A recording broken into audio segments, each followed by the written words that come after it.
Hello everyone and welcome to my YouTube channel Preet Commerce Classes. Myself Dr. Gurpreet. आज हम funds flow statement के नए video में आ चुके हैं जो कि है adjusted profit and loss account. आपसे रिक्वेस्ट है कि आप इस वीडियोस को देखने से पहले इससे कि पहले वीडियो ज़रूर देखिएगा जो कि schedule of change in working capital है।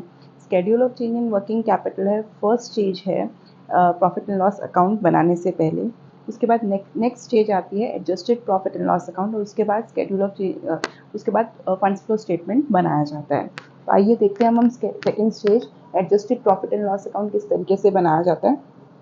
सबसे पहले हम लोग लिखेंगे पर्टिकुलर्स अमाउंट लेफ्ट साइड में, पर्टिकुलर्स अमाउंट राइट साइड में। आइए देखते हैं हम लेफ्ट साइड में कौन कौन से आइटम्स लिखे जाते हैं। इस तरफ 2 लिखा जाएगा, इस तरफ बाय लिखा जाएगा हर एक एंट्री के आगे। सबसे पहले टू डेप्रिसिएशन, किसी भी एसेट की अगर वैल्यू डाउन हो रही है तो उसको डेप्रिसिएशन कहेंगे, या फिर टू डिप्लीशन और अमोनेटाइजेशन ऑफ फिक्टिशियस एसेट्स। अगर कोई भी फिक्टिशियस या फिर इंटेंजिबल एसेट है, अब आप फिक्टिशियस और इंटेंजिबल एसेट कहेंगे कि क्या होते हैं। फिक्टिशियस और intangible assets such as goodwill, patents, trademark,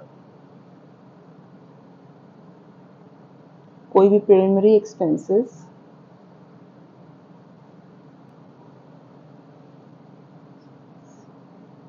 अगर इन सब की वैल्यू अगर किसी भी वैल्यू अगर डिप्लीट हो रही है, डिक्रीज हो रही है, तो उस केस में हम उस इंटेंजिबल एसेट को इंक्लूड करेंगे। नेक्स्ट है अगर कोई भी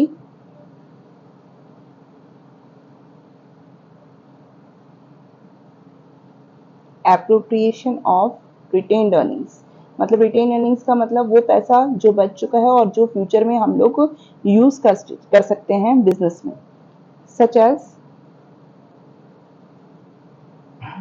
ये तो डिप्लीशन, ये डेप्रिसिएशन, ये डिप्लीशन का अमाउंट, ये एप्रोप्रिएशन ऑफ रिटेन्ड अर्निंग्स का अमाउंट। सच एज कोई भी reserves transfer to general reserve हुआ है,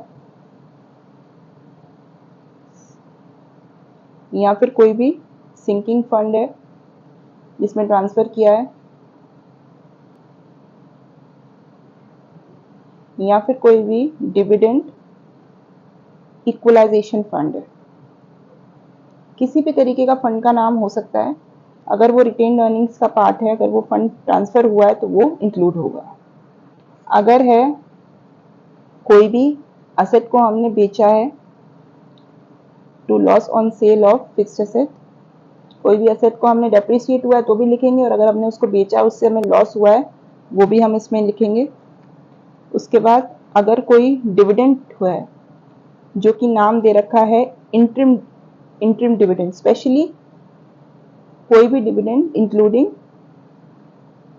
इंटरिम डिविडेंड, मतलब अगर हम डिविडेंड कोई भी पे कर रहे हैं तो वो adjusted profit and loss account का पार्ट है। उसके अलावा टू प्रपोज डिविडेंड, लेकिन इस प्रपोज डिविडेंड को लिखने के पीछे एक कंडीशन है कि if not taken as current liability, मतलब क्या हुआ, अगर ये करंट लायबिलिटी अगर आप मानते हो या अगर ये करंट लायबिलिटी लिया गया है तो मतलब ये schedule of change in working capital में एज करंट लायबिलिटी हमने शो किया है, तो हम इसको adjusted profit and loss account में नहीं शो करेंगे। लेकिन अगर ये नॉन करंट लायबिलिटी है तो उस केस में हम इसको शो करेंगे adjusted profit and loss account में। तो अगर करंट लायबिलिटी है तो हम नहीं शो करेंगे, नॉन करंट लायबिलिटी है तो हम शो करेंगे। उसी तरीके से प्रोविजन फॉर टैक्सेशन है, उसी तरीके से प्रोविजन फॉर टैक्सेशन है, इसकी भी यही कंडीशन है कि if not taken as current liability, तो अगर करंट लायबिलिटी में इसको नहीं लिया गया है तो हम इसको इंक्लूड करेंगे। ठीक है, अगला है to closing balance. PNL account का जो भी क्लोजिंग बैलेंस होगा वो हम लिखेंगे। ठीक है, closing balance of P&L account.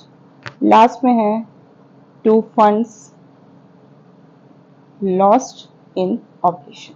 तो आप ये पूछेंगे ये क्या होता है, ये मैं आपको लास्ट में बताऊंगी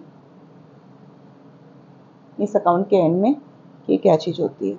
उसके बाद हम लोग आगे आते हैं। हम लोगों ने यहाँ पर क्लोजिंग बैलेंस की बात करी, तो हम लोग adjusted profit and loss account में यहाँ पर ओपनिंग बैलेंस की बात करेंगे। अगर कोई दे रखा होगा तो P&L अकाउंट का ओपनिंग बैलेंस ऑफ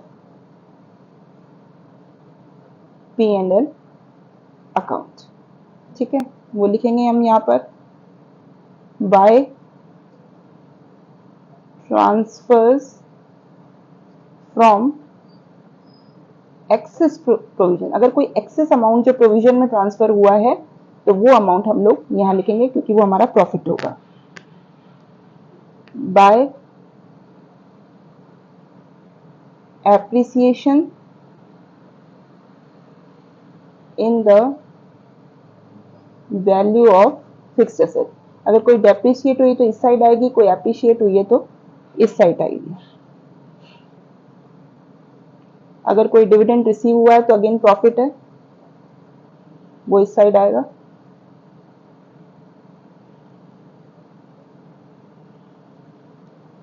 अगर कोई प्रॉफिट हुआ है on sale of fixed asset तो वो इनकम है, तो वो इस साइड आएगी।